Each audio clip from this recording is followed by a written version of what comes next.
Hello दोस्तों। तो स्वागत है आपका एक नए एपिसोड में। दोस्तों, तान्या का पूरा अतीत संजय के सामने आएगा। अब देखते हैं क्या हुआ था उसके साथ और संजय क्या करने वाला है अब। संजय धीरे से उठकर तान्या के पास आता है। वो उसके कांपते हाथों पर अपने हाथों को रखता है।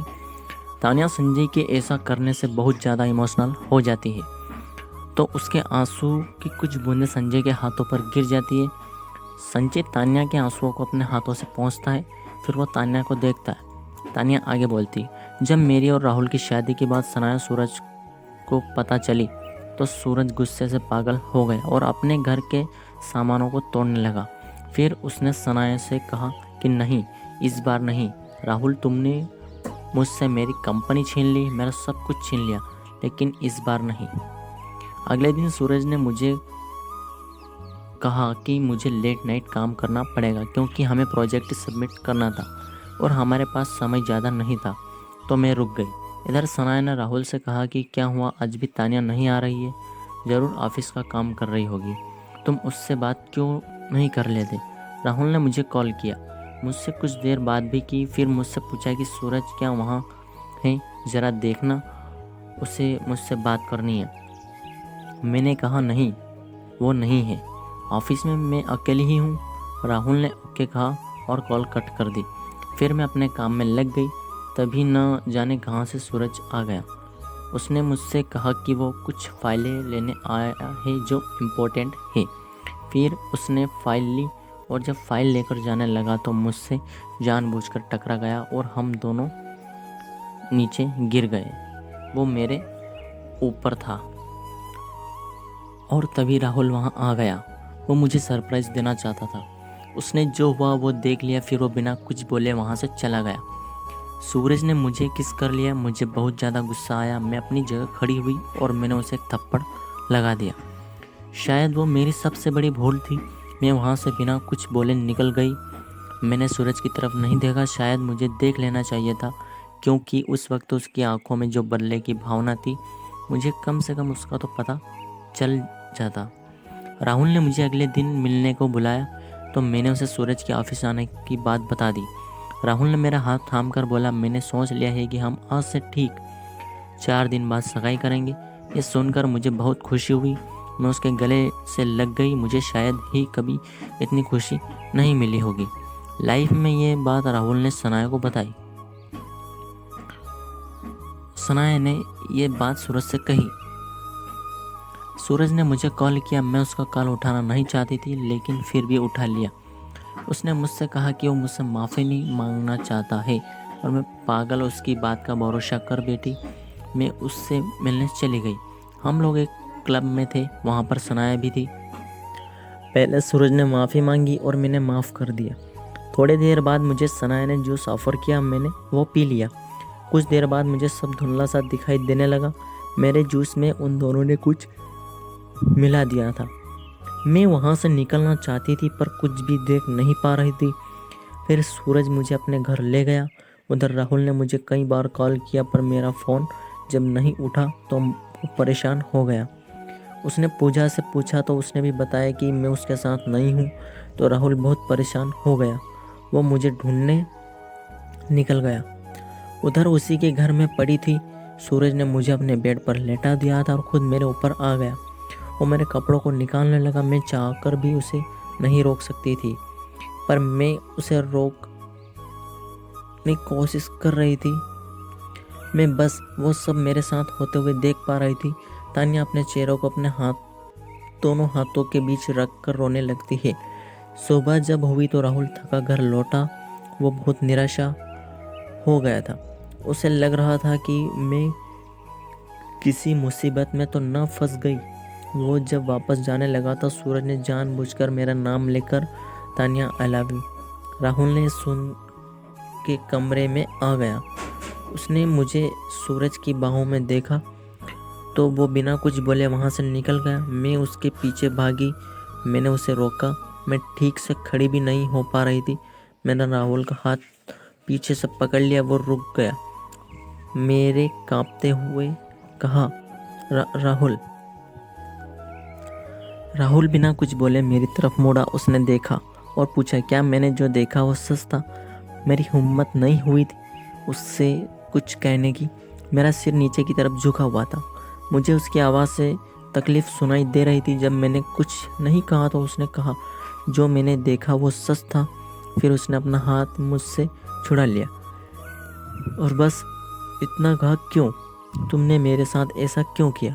उसकी आवाज़ बता रही थी कि अंदर से टूट गया है। फिर उसने मेरे कंधों को अपने हाथों से पकड़ा और रोते हुए बोला, बोल दो तनु कि मैंने जो देखा वो झूठ था, वो सच नहीं था। मैं मान लूँगा तनु, लेकिन ये मत कहना तनु कि तुमने मुझे धोखा दिया। मैं अपने टूटे दिल को संभाल नहीं पाऊँगा। तनु बोल दो।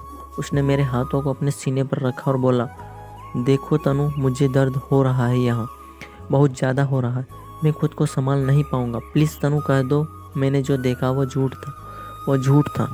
मैं उसको सब कुछ बताने ही वाली थी कि तभी सूरज वहाँ आ गया और उसने राहुल से कहा, भाई मुझे माफ़ कर दो। कल हम दोनों बहुत नशे में थे और तानिया ने मुझे कहा कि वो मुझे पसंद करती है, तो मैं भी बहक गया। मुझे माफ़ कर दो भाई। राहुल ने ये सुनकर वहाँ से तुरंत चला गया। मैं उसके पीछे भागी, लेकिन उसने मुड़ कर भी नहीं देखा और वो वहाँ से चला गया। मैं वहीं बैठ गई और रोने लगी। फिर सूरज आया और मेरे सामने हंसते हुए बोला, ये थप्पड़ मारने की सज़ा है, अब तुम मेरी हो। वैसे मुझे बहुत मज़ा आया तुम्हारे साथ वो सब करके। ये सुनकर मैंने उसे एक और थप्पड़ लगा दिया तो गुस्से से पागल हो गया। उसने मुझे अपने बालों को पकड़ा और घसीटते हुए उसके कमरे में ले गया और उसने मेरे साथ फिर से वही सब किया। उसने बोला कि अगर मैं कभी भी राहुल के करीब गई तो राहुल को बर्बाद कर देगा और पूजा के साथ भी वही सब करेगा। मैं डर गई। उसने 2 दिन तक मेरे साथ सब वही किया।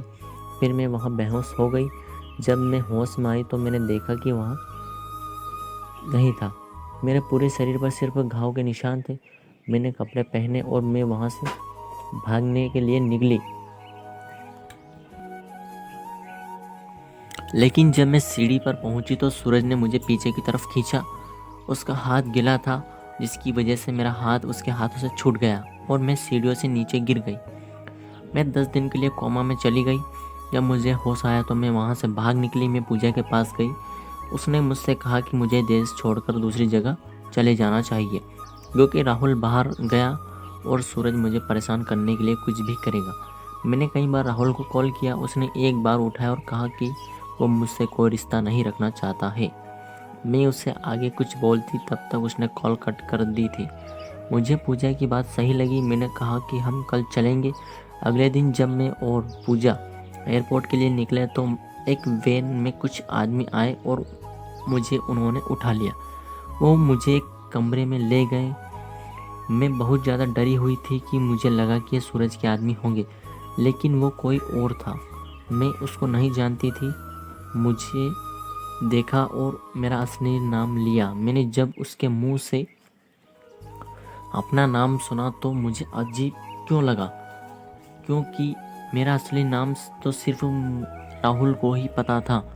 तो मैंने उससे पूछा, कौन हो तुम और मुझे कैसे जानते हो? वो हंसते हुए बोला, मेरा नाम विजय सिंघानिया है। आप मुझे नहीं जानती होंगी, लेकिन मैं आपको जानता हूँ। मैं आपको कितने सालों से ढूंढ रहा था, आपको अपने हाथों मारने के लिए। मैंने जब उसका नाम सुना तो शायद मुझे याद आ गया कि वो वही है जिसने मेरे परिवार को बर्बाद किया था। मैंने उससे कहा कि मैं तुम्हें कैसे भूल सकती हूँ, वो तुम ही थे जिसकी वजह से मेरा परिवार बर्बाद हो गया। उन्हें खुदकुशी करनी पड़ी। इस बात पर वो पागला की तरह हंसने लगा और बोला, क्या कहा तुमने? खुदकुशी? तुम भी बाकी दुनिया वालों की बात पर विश्वास करती हो? उन्होंने खुदकुशी नहीं की थी, मैंने उन्हें मारा था, अपने हाथों से मारा था उन्हें। मैंने जब यह सुना तो मेरा मन तो किया कि मैं उसको उसी की तरह जलाकर मार डालूं, पर मैंने उससे सब कुछ जानने का फैसला किया। इसलिए मैंने पूछा कि तुमने ऐसा क्यों किया? तो बोला, बदला लेने के लिए किया। मैंने फिर पूछा, कैसा बदला? तो उसने बताया कि मेरी माँ, मेरे पापा और वो तीनों एक ही कॉलेज में साथ पढ़ते थे। वो मेरी माँ को पसंद करता था, लेकिन मेरी माँ नहीं करती थी। उन्होंने मेरे पापा से शादी कर ली और वो उसे लगा कि अमीर नहीं है, इसलिए मेरी माँ ने उसे छोड़ दिया। उसने मेरे पापा को बर्बाद करने की ठान ली और उसने मेरे पापा की कंपनी में काम करना शुरू कर दिया और धीरे धीरे उसने पैसों का फ्रॉड करना शुरू कर दिया। हमारी कंपनी का दिवालिया निकलने वाला ही था। फिर वो मेरे घर आया और उसने मेरी माँ को उसके साथ चलने को कहा। मेरी माँ ने उसने मना कर दिया तो उसने उसको मारा और खींच के अपने साथ ले जाने लगा। मेरे दादाजी ने ये देखा तो उसकी तरफ बढ़े तो उसने उसकी सीढ़ियों से धक्का दे दिया। फिर उसने हमारे घर में आग लगा दी। मेरी माँ ने जब सबको आग में जलते देखा तो उसको धक्का देकर अंदर की तरफ चली गई और वो भी बाकियों के साथ जल गई। फिर वो बोला, लेकिन तुम बच गई। मैं तो तुम्हारे बारे में भूल ही गया था, लेकिन जब तुम्हारी याद आई तो तुम वहाँ थी ही नहीं। मैंने तुम्हें खोजना शुरू कर दिया। फिर मुझे राजीव की याद आई, लेकिन वो तो बहुत ज़्यादा वफादार निकला। उसने कुछ तुम्हें छुपा दिया था। उसे बहुत टॉर्चर किया लेकिन तुम्हारा पता नहीं बताया। मैंने तो सोच लिया था कि तुम मर गई होगी, लेकिन फिर सनाया ने मुझे तुम्हारे बारे में बताया। जब उसने तुम्हारा नाम लिया तो मैं खुद को तुम्हारे बारे में पता करने से रोक नहीं पाया। फिर मैंने अनाथालय के कुछ लोगों को उठा लिया तो उन्हें सारी सच्चाई बता दी। फिर मुझे सुकून मिला कि आखिर तुम्हारी मौत मेरे ही हाथों होने लिखी है। तुम दिखती तो अपनी माँ के जैसी हो, लेकिन आदत तुम्हारे बाप की है, दूसरों के प्यार को चुराने की। लेकिन मैं उसके साथ वो सब फिर से नहीं होने दूंगा। अब उसे सब कुछ मिलेगा जो उसका है। ये सब कर सुनकर मुझे बहुत ज़्यादा दुख हुआ। मैं अंदर तक हिल गई थी। जी चाह रहा था कि उसका गला दबा दूं, लेकिन मैं उसकी हंसी सुन के अलावा कुछ नहीं कर सकती थी। उसने मुझे जिंदा रखा, लेकिन मुझे वो लोग रोज़ टॉर्चर करते थे। मुझे मारते थे, पीटते थे, कभी कभी तो खाना भी नहीं देते थे। फिर 6 दिन बाद एक लड़का आया। उसने मुझे देखा, शायद उससे मुझे टॉर्चर करने के लिए भेजा गया था, लेकिन उसने मेरा रेप करने की कोशिश की। मैंने अपने बचाव के लिए उस पर एक लोहे की रॉड से वार कर दिया और उस समय देखकर मैं वहाँ से भाग निकली। मैंने कैसे भी करके पूजा से कांटेक्ट किया। मैं और पूजा दोनों अपने एक दोस्त के वहाँ छुप गए। पूजा ने बोला कि हमें देश छोड़ना होगा। मैंने उससे उसकी कंपनी बेचने को कहा। हम दोनों ही निकलने वाले थे, तभी पूजा को तुम्हारी दादी का कॉल आया। उन्होंने मुझे तुमसे 4 साल के लिए शादी की बात की। पूजा ने बिना कुछ सोचे हाँ कर दी। मैं उस पर बहुत नाराज़ हुई तो उसने मुझे कहा, इस समय सब जगह विजय और सूरज के आदमी तुम्हें तलाश कर रहे होंगे। वो हर जगह होंगे और पिछले बार की तरह फिर से पकड़ लिया तो मैं ज़िंदा नहीं बचूंगी। और अगर मेरी शादी आपसे हो जाती है तो मैं सेफ रहूँगी और तब तक वो लोग मुझे ढूंढना बंद कर देंगे और कोई सोच भी नहीं सकता कि मैं आपके साथ रहती हूँ। इसलिए मैंने भी हाँ कर दी और फिर मैं आपसे शादी कर ली और पूजा सिंगापुर निकल गई। तानिया ज़ोर ज़ोर से रोने लगी। संजय ने उसको अपने गले से लगा लिया। उसकी आंखें गुस्से से जल रही थी। उसने सोचा कि जिसने भी मेरी बीवी के साथ गलत किया है, अब मैं उन्हें नहीं छोड़ूंगा। मुझे माफ़ कर दो, मुझे नहीं पता था कि तुमने इतना कुछ सहा है। उसने तानिया की आंखों में देखा और कहा, अब तुम्हें रोने की ज़रूरत नहीं है। तुम्हें जितना रोना था तुमने रो लिया, अब उनकी बारी है। अब मैं तुम्हारे साथ खड़ा हूँ, देखता हूँ किसकी हिम्मत है जो संजय शेखावत की वाइफ पर हाथ डाले। तो दोस्तों, इस कहानी का ये एपिसोड आपको कैसा लगा ये ज़रूर बताएं। दोस्तों, आगे क्या होता है यह जानने के लिए जुड़े रहिए हमसे और ऐसे ही इंटरेस्टिंग लव स्टोरी सुनने के लिए हमारे चैनल को सब्सक्राइब और वीडियो को लाइक ज़रूर करें।